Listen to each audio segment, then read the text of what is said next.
Ladies and gentlemen, mains and mainnet, Shinobi Nation, and the Busters unite. We are here with a brand new video. Now, if you saw the last video in this marathon, you know we just completed another game. But before we move on to the next one, I want to react to some videos so I can piece together every bit of lore that we can get, so I can know the full and complete story of Resident Evil.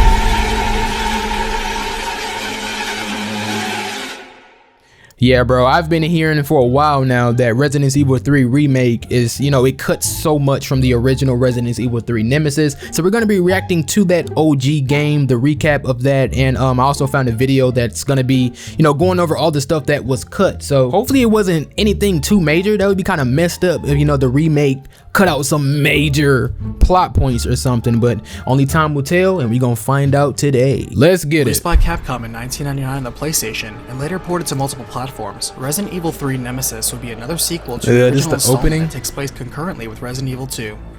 Directed by Kazuhiro Aoyama, who helped with the first two games, and written by Yasuhisa Kawamura, the game was also produced by Shinji Mikami, the creator of the series. Okay. Originally developed as a low-budget side story expansion for Resident Evil 2 and called Resident Evil 1.9, it was released as a standalone installment due to the demands of Sony for the PlayStation. And damn, I heard this is the original Resident Evil 3 was renamed it's like people's favorite. For story, it is noticeably shorter than the other installments, as the game takes place one day before the events of Resident Evil 2, and then 2 days after Resident Evil 2. For the first time, the game now features only one main character, Jill Valentine, though a supporting character is played for a brief segment. Carlos. For gameplay, Resident Evil 3 is largely the same as Resident Evil 2, though now there is a larger focus on action. As a result, enemies are faster, more plentiful, and more mobile to pursue the player, but the player can now dodge attacks, use environmental hazards against foes, craft their own ammunition, and introduce the series' 180-degree turn maneuver. The game also introduced decision points that would result in immediate rewards or changes to the scenario, though didn't really impact the larger story, but select ones did impact how boss fights or the ending scene played out. These cutscenes are crazy. The game introduced Nemesis, a variant tyrant that is smarter and faster than the normal ones, that will track and chase the player endlessly in the game, even across rooms and stairs. The story only gets larger from here, so let's cut it down to size with the recapitation. Okay. On September 27, 1998, 2 months after the events of Resident Evil 1, we see survivor Jill Valentine preparing her escape from Raccoon City as it's fallen to the zombie outbreak. The local law enforcement, as well as Umbrella's private military, are all deployed but fighting a losing battle against the unrelenting horde of undead, and it isn't long before the city is a lost cause. Yeah, I feel like a lot of this, obviously, we're gonna know because we just played it. I just want to hear if there's gonna be any, you know, things we missed, and then obviously, like I said, we're gonna watch the stuff we missed. As she takes this last chance for escape the next day after the chaos calms down, Jill still finds herself quickly overwhelmed by the mobs on the street as well. Finding all manner of citizens in despair and hopelessness, she ventures on her own, finding fellow STARS survivor Brad Vickers in the middle of being bitten by a zombie. Damn. He then warns her of someone unstoppable hunting STARS members, and they now head for the Raccoon City Police Department. As she's about to enter, a black coat-wearing tyrant named Nemesis leaps down upon Brad and corners him, grabbing him with one arm and executing him with a piercing tentacle. Muttering the word STARS, Nemesis kills Brad in the original? Just to fend it off. Entering the police department, she finds fellow officer Marvin wounded with a report detailing the failure of the police to contain. I'm gonna let this continue, but already, Resident Evil Remake. Why did they change that? That would have made it so much more impactful if they would, you know, they would have kept Nemesis killing Brad in the remake, and Jill was the one roaming around RPD instead of Carlos. Let's continue. In the situation, and finds her own desk with a trusty lockpick and grenade launcher. She then hears a radio transmission come through from a man named Carlos asking for backup, but Nemesis catches up to her with a rocket launcher in tow, and she fends it off again within the RPD office. Choosing to leave now, dodging the zombified packs of dogs roaming the streets and giant monstrous fleas crawling the walls, she runs into the same man named Carlos, who's a member of Umbrella's private army who says they were deployed here to help rescue the citizens. Nemesis catches up, forcing them to run for now, but when the coast is clear, Jill makes it clear she doesn't trust Carlos, since Umbrella is at fault for this mess to begin with. Animation. Carlos shrugs, explaining he's just a mercenary following orders and doesn't know or care about Umbrella. He restates he's only here to rescue civilians, though that mission has pretty much failed, and urges her to trust him and work together. Moving on to Raccoon City Hall and onto a tram car, Jill meets the rest of Carlos' surviving team, including Sergeant Nikolai and an injured Lieutenant Mikhail. Okay, this is the same. At first, Nikolai doesn't trust Jill because she is a STARS member, but Carlos vouches for her. He explains there's a landing zone next to the clock tower where they can call in an extraction chopper, and they plan to use this tram to get there safely. Unfortunately, it needs a few parts repaired, and as they search, Nikolai strangely seems to trigger an explosion, catching himself in it. Damn. As Jill continues on the repair mission herself, she navigates past more hordes of zombies and birds and gets past the wreckage of the city. The water hose. She catches up to Carlos, who struggles to deal with a friend who is about to turn into a zombie and asks to die. Reluctantly, he ends his friend, but is too kind-hearted after all and leaves ahead. No place is safe from the outbreak threat, as there is danger literally around every corner now, and even Nemesis makes a fresh appearance. She defeats it and stuns it again, even as it persists after her with some unknown ability to know exactly where she's going to be. As she escapes, the ground gives way under her feet as she is dropped into the same tunnels as a voracious monstrous millipede mutated by the virus. What the? Escaping that for now, she returns to the mercenaries with the parts they need to get it running. Carlos returns too, and she shares that they lost Nikolai, so they decide to move forward. Wait, Nikolai? No way. There's no way. Are they trying to say they killed off Nikolai? Wait, hold on. Crashes into their tram, and Mikhail tells Jill to move ahead as he holds it off. Unloading everything he has into it, Mikhail is no match for Nemesis, and dying anyway, he decides to go out with a bang, taking out a grenade and blowing himself up with Nemesis.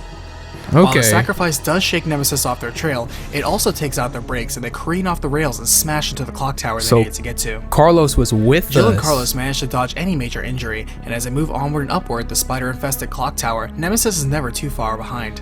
Okay, so they cut this out entirely. And being actually in the clock tower, I think when Jill fought Nemesis, when he was running around, you know what I'm saying, the walls and stuff, I think that was the bottom of a clock tower right before she got infected. No way. Just to ring the bell of the clock tower, which is the signal for the rescue chopper, and as help is on the way, the relief is fleeting as a rocket suddenly flies out, strikes the chopper, and sends it crashing down.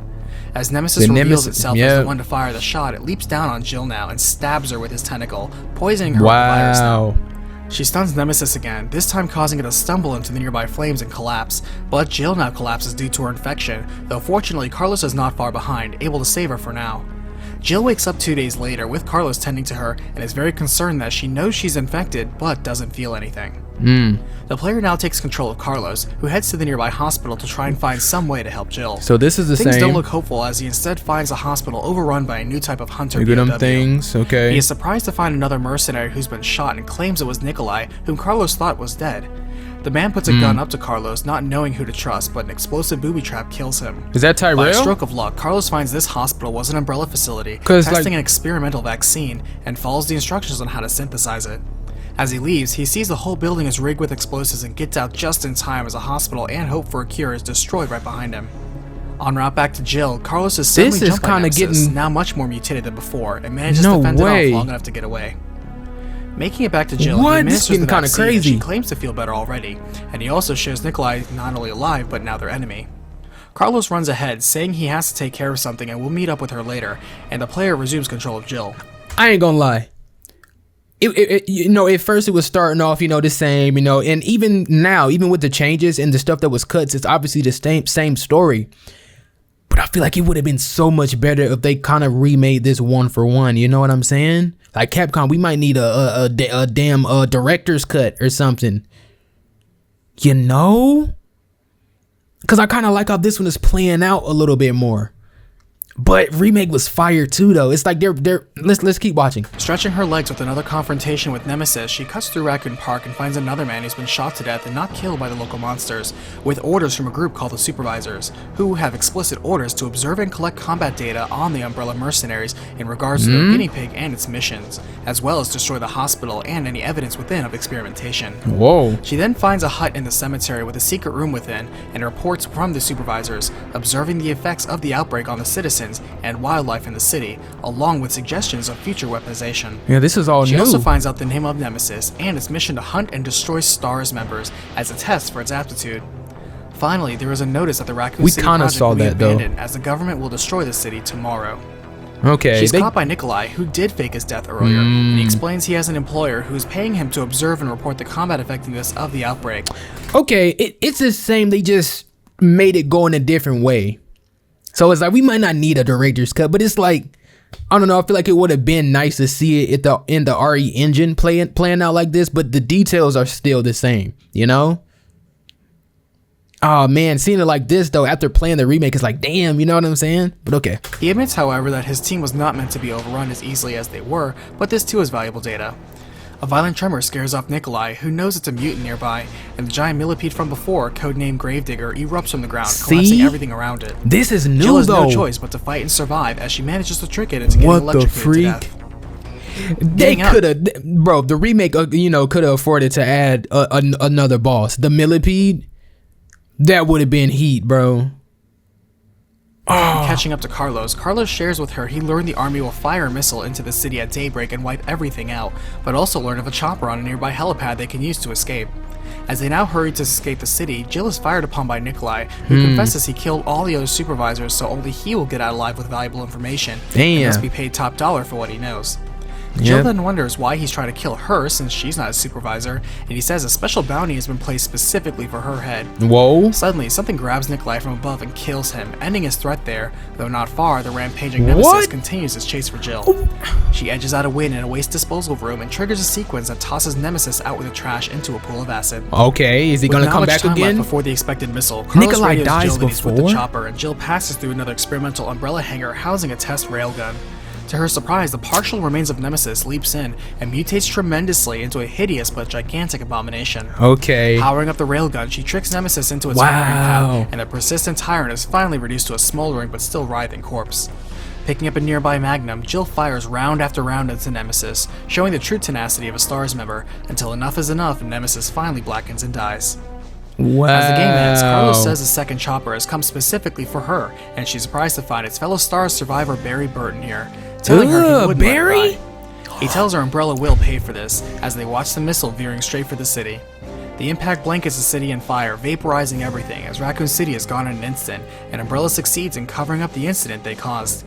As Jill survives another nightmare, she says out loud that Umbrella has gone too far, and she intends to take them down.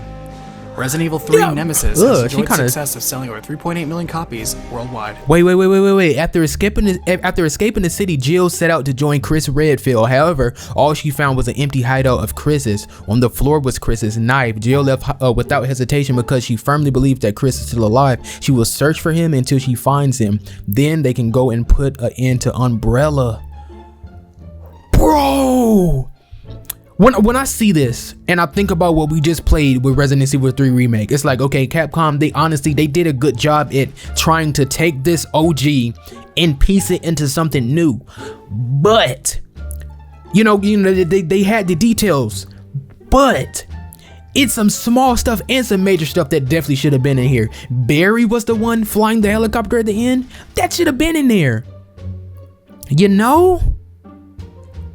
Or they need to remake Resident Evil 1 again with the RE engine, and they need to remake 0 so we can, come together even more.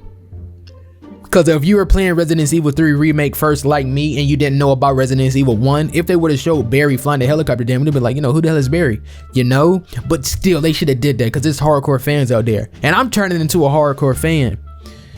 I can't lie, it's some stuff in the OG that definitely should. The millipede, Brad getting killed by Nemesis, Jill being the one exploring RPD. It's like stuff still happened in the remake that happened here, but different. But I feel like the original version was a little bit better. And then they should have put this in the ending. Or at least show the end credit, maybe Jill at Chris's spot. Or maybe like you hear a door open and Jill is like, Chris? And then it goes off. That's the end credit. Oh, I can't wait for the next game Jill shows up in, bro. If it's gonna be this. What? Does he say anything else? That's it?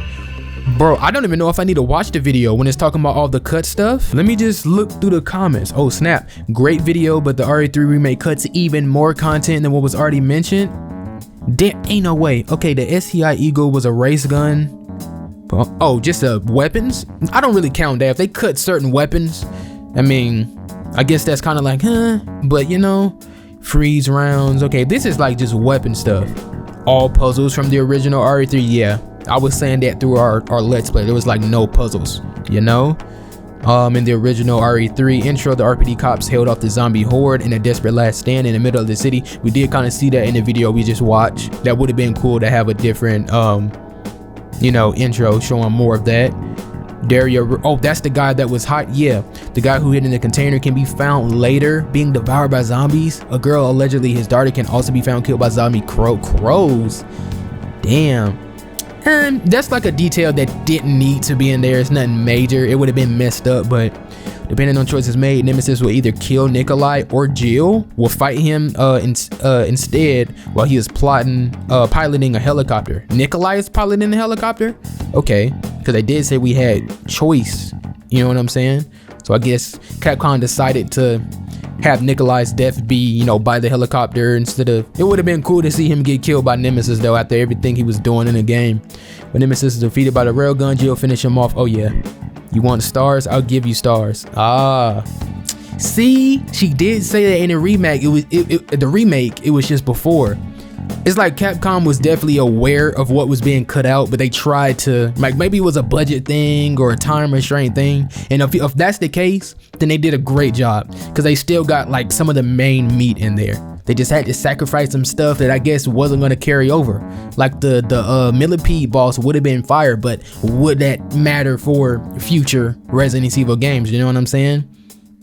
Wow, the hospital that Carlos obtained the T-virus vaccine from was destroyed by explosives planted by Nikolai in the remake. It instead leads to an underground umbrella facility and isn't destroyed.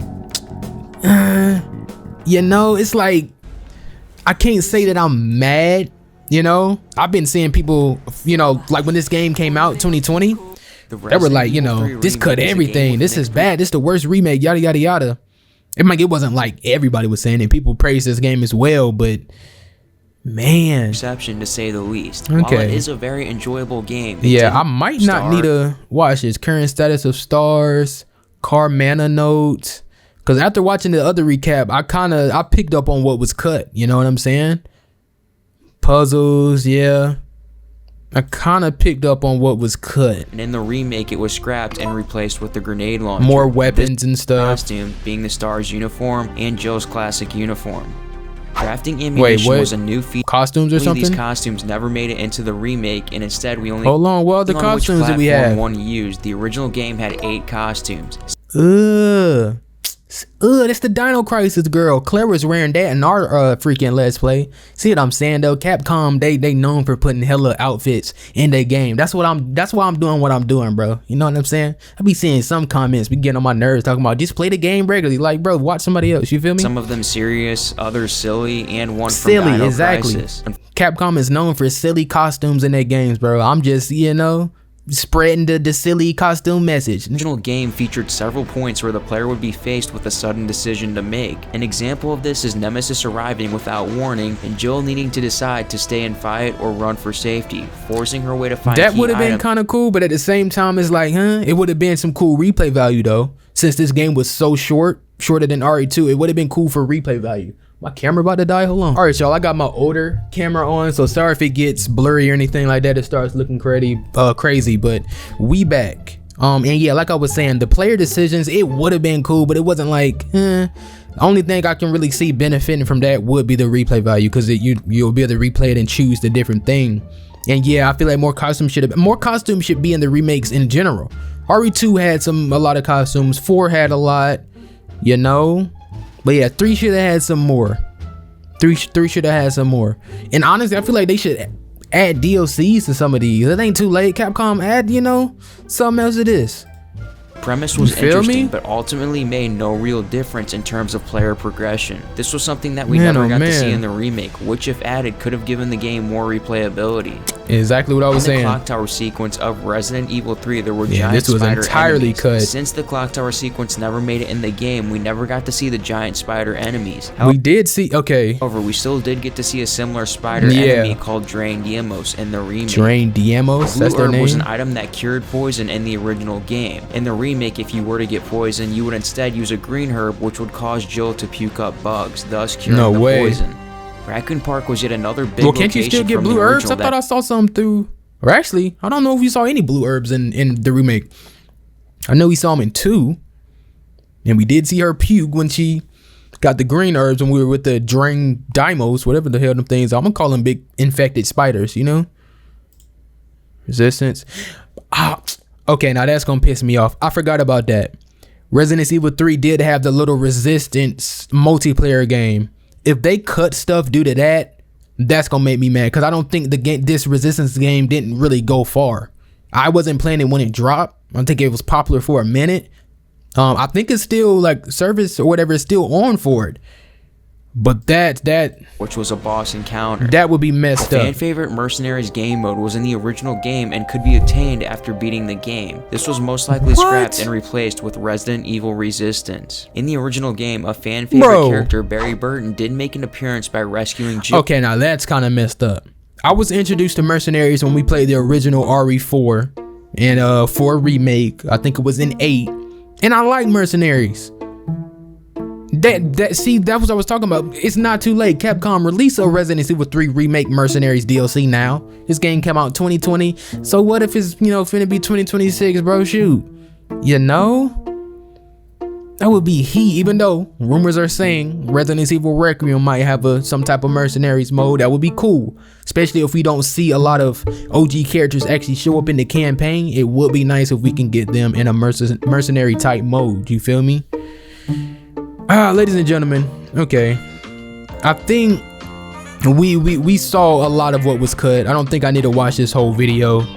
It's crazy, but at the same time, like I was saying, it's like depending on the choices made, if it was a budget thing or time restraint, I can see they did the best they could do. You know what I'm saying? Because they still got the main details of this story. If you were to look at the original, then look at Remake and look at the end game of it, the reason, I guess, the why of it, you know what I'm saying, it's still the same.